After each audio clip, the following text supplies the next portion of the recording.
Assalamualaikum warahmatullahi wabarakatuh. Selamat pagi semuanya. Masih di kelas administrasi SDM bersama saya Fahmi Muhammad Az-Zuhri. Di minggu pertemuan ini kita masih dalam lingkup bahasan mengenai teori administrasi SDM. Di minggu ini kita akan bahas mengenai apa itu fungsi-fungsinya dari administrasi SDM ini. Bagaimana fungsi-fungsinya? Kita lihat di slide yang berikutnya. Oke, untuk mereminder sebelum kita masuk di fungsinya, saya reminder lagi teori mengenai manajemen sumber daya manusia. Manajemen sumber daya manusia adalah suatu proses yang terdiri atas perencanaan, pengorganisasian, memimpin, dan pengendalian kegiatan-kegiatan yang berkaitan dengan analisis pekerjaan, evaluasi pekerjaan, pengadaan, pengembangan, kompensasi, promosi, sampai pemutusan hubungan kerja untuk mencapai tujuan yang ditetapkan. Ada pendapat lain, manajemen SDM adalah potensial merupakan aset dan berfungsi sebagai modal, baik modal non-material maupun non-finansial di dalam organisasi bisnis yang dapat diwujudkan menjadi potensi nyata atau real atau secara fisik dan non-fisik dalam mewujudkan eksistensi organisasi. Jadi dapat disimpulkan ya, berarti manajemen sumber daya manusia adalah serangkaian keputusan yang terintegrasi tentang hubungan ketenagakerjaan yang mempengaruhi efektivitas karyawan, organisasi, dan manajemen SDM merupakan aktivitas-aktivitas yang dilakukan agar sumber daya manusia di dalam organisasi itu dapat digunakan secara efektif guna untuk mencapai berbagai tujuan. Ini teori mengenai manajemen SDM. Berikutnya kita langsung masuk di fungsi manajemen SDM.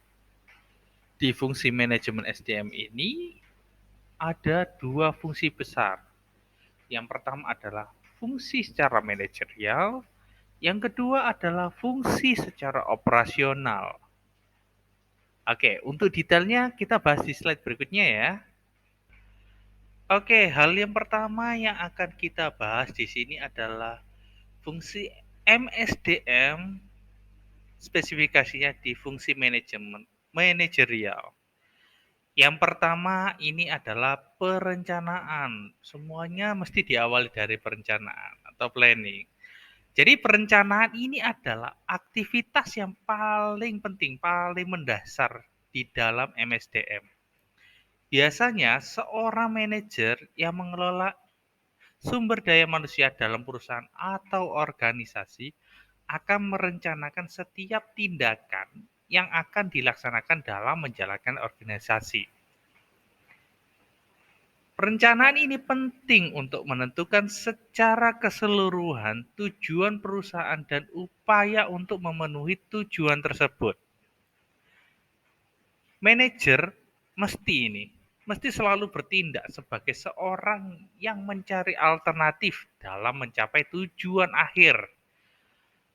Biasanya rencananya apa? Baik rencana jangka pendek maupun jangka yang panjang. Perencanaan tersebut tentu harus mengintegrasikan antara sumber daya yang dimiliki oleh perusahaan dan organisasi. Biasanya tanpa perencanaan yang tepat dalam MSDM bisa mengakibatkan organisasi tidak berjalan sesuai dengan jalurnya. Kalau sudah nggak sesuai dengan jalurnya, biasanya terjadi penyimpangan. Nah, kalau penyimpangan ini bisa berakibat pada ketidakaturan hingga kebangkrutan di perusahaan. Makanya, perencanaan SDM biasanya meliputi aktivitas analisa jabatan, analisa beban kerja, analisa kebutuhan SDM yang dapat dipengaruhi kondisi internal dan kondisi eksternal organisasi. Ini untuk fungsi perencanaan. Yang kedua di sini adalah pengorganisasian.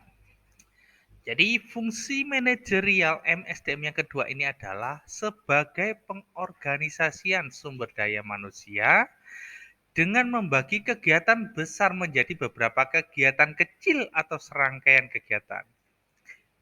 Biasanya tujuannya adalah untuk mempermudah manajer melakukan praktek-praktek MSDM yang lebih efektif dan menentukan sumber daya manusia yang dibutuhkan untuk setiap kegiatan yang sudah dibagi menjadi lebih efektif dan efisien.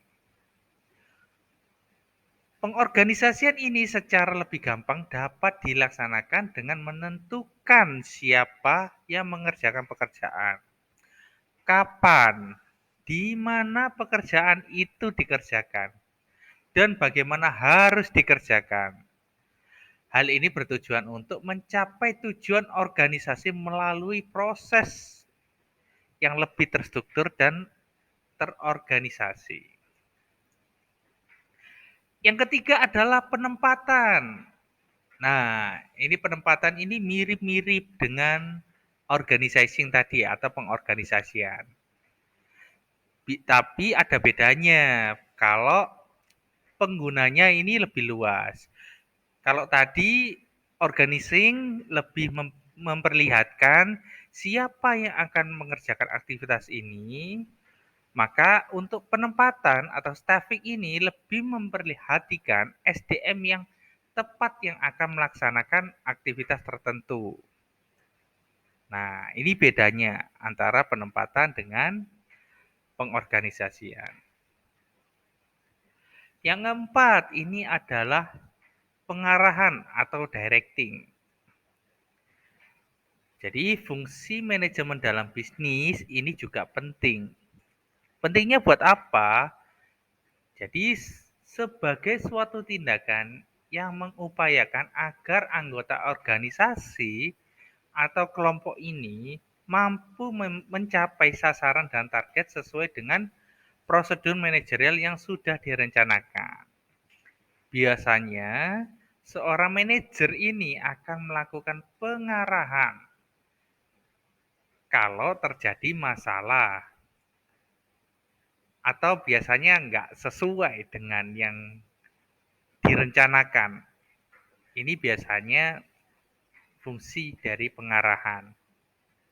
Karena biasanya tidak semua hal yang direncanakan dalam organisasi bisa diwujudkan. Orang kita kerja aja belum tentu perfect. Ngeprint aja bisa salah. Ini kan makanya butuh fungsi pengarahan. Jadi karena memang biasanya kejadian ini tidak terduga, terus tiba-tiba muncul. Terus banyak-banyak faktor yang mempengaruhi efektivitas pelaksanaan kegiatan ini. Sehingga di sini adalah fungsi manajemen dalam pengarahan agar apa yang dikerjakan masih berada pada jalur yang semestinya. Yang terakhir adalah pengawasan. Dari keempat tadi, ini adalah proses yang terakhir. Jadi semuanya ini perlu adanya pengawasan. Jadi fungsi manajemen organisasi dalam hal ini adalah melakukan evaluasi tentang apakah kegiatan dan praktik MSDM yang telah direncanakan dapat dilaksanakan dengan baik atau bahkan ada deviasi yang harus segera direvisi. Dan biasanya juga ada penyesuaian terhadap pelaksanaan praktek MSDM tersebut. Akhirnya evaluasi ini dilakukan secara menyeluruh terhadap kinerja sumber daya manusia. Ini untuk pengawasan dan controlling. Oke, berikutnya di sini adalah fungsi secara operasional. Ada pengadaan, pengembangan, kompensasi, integrasi, pemeliharaan, sampai pemutusan. Nah, kalau sudah fungsi operasional ini mungkin kalian sudah kegambar apa sih pengadaan, apa sih pengembangan, apa sih kompensasi, itu udah gambar. Oh, kalau misalnya pengadaan berarti kita lingkupnya di SDM berarti pengadaan apa? Ya jelas manusia. Oke, kita akan bahas satu-satu di sini ya. Yang pertama di sini adalah fungsi dari pengadaan. Jadi fungsi dari pengadaan yaitu memperoleh jumlah kualifikasi karyawan yang tepat untuk mencapai tujuan organisasi. Terutama menyangkut tentang penentuan kebutuhan tenaga kerja dan penarikannya, seleksi, dan penempatannya.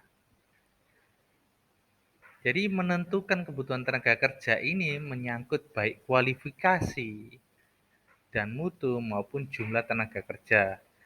Sedangkan seleksi dan penempatannya nanti ini adalah menyangkut masalah memilih dan menarik tenaga kerja ini di fungsi pengadaan, di operasional ya. Yang kedua, yang kedua ini adalah pengembangan atau development. Wah, udah jelas ya dari bahasanya. Jadi pengembangan ini dilakukan untuk meningkatkan kompetensi yang meliputi pengetahuan, keterampilan, dan sikap melalui kegiatan pelatihan dan pengembangan yang dilakukan untuk menjalankan tugas dengan baik. Ini untuk fungsi dari pengembangan. Yang ketiga adalah kompensasi. Nah, ini biasanya kalau kompensasi itu masalah cuan ya. Ya jelas ya, kalau kompensasi, jadi kompensasi itu pemberian imbalan atau penghargaan yang adil dan layak dari pihak perusahaan terhadap karyawan atas prestasi yang telah diberikan oleh karyawan. Yang keempat, nah ini agak asing ini, integrasi. Apa yang diintegrasi ini? Jadi integrasi ini biasanya adalah menyangkut penyesuaian keinginan dari para individu dengan keinginan organisasi dan masyarakat. Sehingga perlu memahami perasaan dan sikap dari para karyawan untuk dipertimbangkan dan dalam pembuatan berbagai kebijakan organisasi. Nah, ini kalau kebijakannya harus disesuaikan nih. Sesuai enggak dengan kemanusiaan? Jangan-jangan nanti karyawannya disuruh kerja kayak robot. Enggak. Jadi harus ada proses integrasi dari suatu kebijakan terhadap karyawannya. Yang kelima adalah pemeliharaan. Nah, ini bukan hanya mesin aja yang perlu di maintenance. Jadi ini manusia juga perlu di maintenance. Jadi pemeliharaan di sini adalah mempertahankan dan meningkatkan kondisi fisik dari para karyawan, baik kesehatan atau keamanan, dari kasih BPJS atau asuransi, dan pemeliharaan sikap yang menyenangkan. Biasanya dikasih program-program pelayanan karyawan. Misalnya kalau karyawan, oh karyawan yang berprestasi kita kirimkan umroh atau dapat penghargaan. Ini salah satu program dari pemeliharaan. Dan yang terakhir, nah ini nggak semua orang suka nih, pemutusan. Jadi pemutusan di sini adalah aktivitas memberhentikan karyawan atau melepas karyawan karena sesuatu hal. Ini macam-macam ya kalau pemutusan. Ini biasanya karena lanjut usia, atau sudah melampaui batas kerja, atau sebab-sebab yang lain, misalnya ada pemecatan atau PHK, atau banyaklah faktor untuk terjadi pemutusan ini.